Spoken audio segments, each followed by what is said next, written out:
अल्लाह की कुदरत देखिए कि हुजूर पर नूर मोहम्मद अरबी सल्लल्लाहु ताला अलैहि वसल्लम जिस गारे सोर में पना लेते हैं, आप अंदर तशरीफ फरमा है, ऊपर से मकड़ियां जाला तन देती है, मकड़ियां जाला तन देती है, कबूतरी अंडे दे देती है। अल्लाह की कुदरत, अल्लाह की तदबीर, अल्लाह की हिकमत के सामने वो कहफा शनास, वो कदमों को पहचान कर गारे सोर तक पहुंचने वाले की अकल यहां आकर मारी जाती है। वो लोग देखते हैं कि मकड़ियों ने जाला तन दिया है, कबूतरी बैठी है, अंडे दे रखी है, इस गार के अंदर कोई कैसे दाखिल हो सकता है? अगर गार में दाखिल हो भी जावे तो कबूतरी उड़ जाएगी और मकड़ी का जाला टूट जाएगा, अंडे गिर पड़ेंगे, लेकिन यहाँ तो सब कुछ इसका बरअक्स है। अरे ये क्या लाओ, लाओ लाओ इधर लाओ। देखिए ये बच्चा कबूतरी का नाम सुनकर कबूतरी लेकर हाजिर हो गया।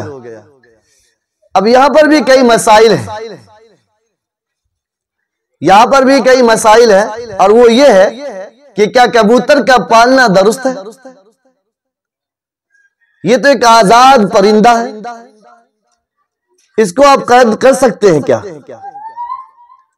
आजाद परिंदे को कैद करना दुरुस्त नहीं है, लेकिन कबूतर को जो पाला जाता है वो इंसान से इतना मानूस हो जाता है, इतना मानूस हो जाता है कि वो इंसान के कभी कंधे पर और कभी दूसरी हथेली पर और कभी कभी इंसान के साथ साथ भी वो चला करता है, आवाज भी पहचाना करता है। ऐसी एक बात और है इस वाकया से, हिजरत के वाकया से, वो ये कि क्या, लो बेटा कबूतर ले जाओ, बात करनी है असल। ये बच्चा कबूतर लेकर आ गया था। बात ये अर्ज कर रहा था कि कबूतर का पालना, अगर आप कबूतर के पालने पर कादिर हैं, अगर आपके मुल्क में बैन नहीं है, ममानियत नहीं है, तो पाल सकते हैं, एक बात। दूसरी बात, शरीयत मुतहरा में इसका क्या हुक्म है? शरीयत मुतहरा में भी इसका हुक्म यही है कि गुंजाइश है पालने की, चूंकि ये आजाद फिर सकती है, जहां मर्जी होती है जाती है, फिर सिर्फ इसका घोंसला होता है, वो अपना उड़कर चली आती है, चुगती है, खाती है, फिर वहां आ जाती है अपनी जगह पर, अपने ठिकाने पर, इसलिए गुंजाइश है। हाँ, इस बात का पूरा ख्याल रखना होगा कि इसके खाने का भी इंतजाम हो और इसके पीने का भी इंतजाम आपको करना है। वो अलग बात है कि फिजा में उड़ जाती हैं और जो अपनी रिस्क तलाश कर लेती हैं, लेकिन आपने जो इसको ठिकाना दे रखा है तो आपको इसका इंतजाम करना होगा, एक बात। दूसरी बात, गारे सोर में मकड़ी ने जो ताला जना था उस पर कबूतरी बैठती है, अंडा दे देती है, तो क्या घरों में मकड़ी के जाला होने से वो घर को मनहूस समझा जाएगा? आज बहुत मशहूर है ये बात बहुत मशहूर है कि मकड़ी के जाले को लोग नहुसत की निगाह से देखते हैं। हालांकि अल्लाह तबारक व तआला ने मकड़ी के जाले का भी जिक्र किया सूरह अनकबूत के अंदर। हाज़रीन, वाकया ये हुआ कि मकड़ी का जाला, जब मकड़ी का जाला होती है उस पर कबूतरी बैठती है और अंडे दे देती है। अब घरों में वो मकड़ी जब जाला लगा देती है तो लोग कहते हैं बेबरकती का सबब है, नहुसत का सबब है, गुनाह है। मसला क्या है? मसला असलन ये है कि इस्लाम एक पाकीज़ा और पवित्र धर्म है। इस्लाम की तालीम यह है अत्तुहुर निस्फुल ईमान, कि पाकीज़गी आधा ईमान है। अल्लाह के प्यारे नबी सल्लल्लाहु अलैहि वसल्लम ने दूसरी जगह इरशाद फरमाया, इन्नल्लाह युहिब्बुन नज़ाफ़ा, इन्नल्लाह नज़ीफ़ुन युहिब्बुन नज़ाफ़ा। अल्लाह पाक है और वो पाकीज़गी को पसंद करता है।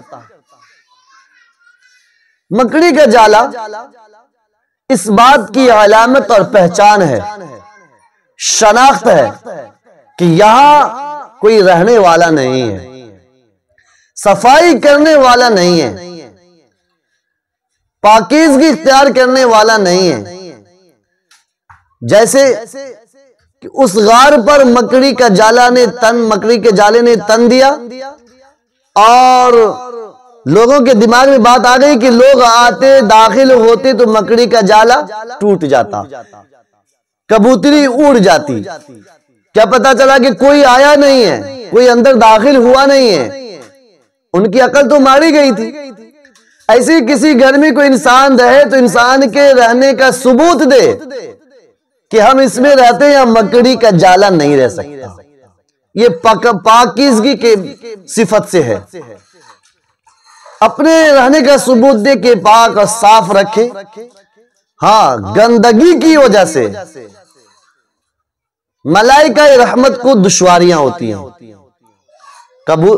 मकड़ी के जाले की वजह से नहीं, मकड़ी का जाला भी एक चीज है गंदगी में से। जहां पर झाड़ू वगैरह का एहतमाम होगा, जहां पर सफाई का पूरा ख्याल रखा जाएगा, तो मकड़ी का जाला नहीं लग सकता।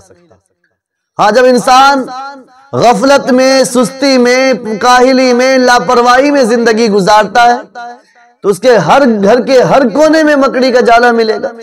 तो इस बात की अलामत है कि घर वाले काहिल भी हैं, सुस्त भी हैं, लापरवाह भी हैं, गफलत में भी हैं।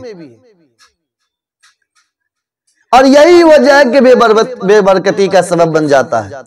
वरना कोई खास ये मकड़ी का जाला हो और नहुसत हो जाए, ऐसा भी नहीं। उसको दूसरे एंगल से देखा जाता है कि ये पाकीज़गी के खिलाफ है, इस्लाम मजहब के खिलाफ। इस माना कहे कि इस्लाम मजहब की तालीम ये है कि पाक साफ रहो, रहने की जगह को पाक साफ रखो। अल्लाह तबारक व तआला ने कुरान मुक़द्दस में हुजूर पुनूर मोहम्मद अरबी सल्लल्लाहु तआला अलैहि वसल्लम से मुखातब होकर फरमाया, वसियाबका फताहिर, कि आप अपने कपड़े को पाक व साफ रखिए।